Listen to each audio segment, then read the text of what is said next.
لەگەڵ دکتۆرە هەڵات باسی گرنگی ددانی شیری بۆ منداڵان دەکەیت. ئایا تۆژێکیشی لەو کەسانەی کە منداڵەکەت یاخود خوشک و برا بچووکەکەت تووشی ئازاری ددانە شیریەکان دەبن، یەکسەر دەبێتە لای دکتۆرێکی ددان و دەڵێ هەڵی کێشە خۆ ددانە هەمیشەیەکانی هەردێتەوە. بەڵێ زۆر لە دایک و بابەکان ئەو داوایمان لێ دەکەن کەوا ددانە شیریەکەی لە بۆ دەربینین.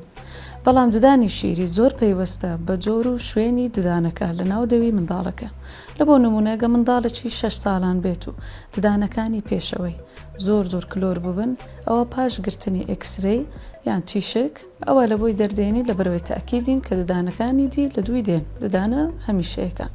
بەڵام ئەگە هەمان منداڵ هاتوو ددانە خڕەیە شیریەکانی لە پشتەوە زۆر کلۆر ببن، ئەوە ئەمە محاولە دەکەین لە بۆ یا پڕکەینەوە یا دەمار برینیشی لە بۆ بکەین، لەبەرەوەی زوو هەڵکێشان لەو تەمەنەدا دەبتە هۆی ئەوەی ددانەکە سەر لە شێواوی دروست بکاتن لە بۆ ددانە هەمیشەیەکان وا بکات ددانەکان خوار بن لە ئایندەدا و مشکلەمان لە بۆ دروست بکە.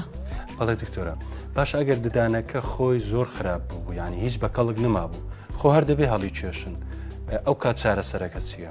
بەڵێ ئەگەر هاتوو ددانەکە خۆ هیچ کەڵکی نەمابوو ئەوە ئەمە دەیکێشین، بەڵام ئامێرەکە دروست دەکەین پێی دەڵێن سپیس مێنتێنەر پارێزەری بۆشایی، ئەوە لە بۆ ددان دادنین لەوەی کە بۆشایەکە بپارێزێت هەتا ددانە هەمیشەیەکە دێتن. ئەوەش کە نەخۆشەکە دەبێت 6 مانجارێک سەردانمان بکە فۆلۆ ئەپ بکە هەتا ددانە هەمیشەیەکە دێ.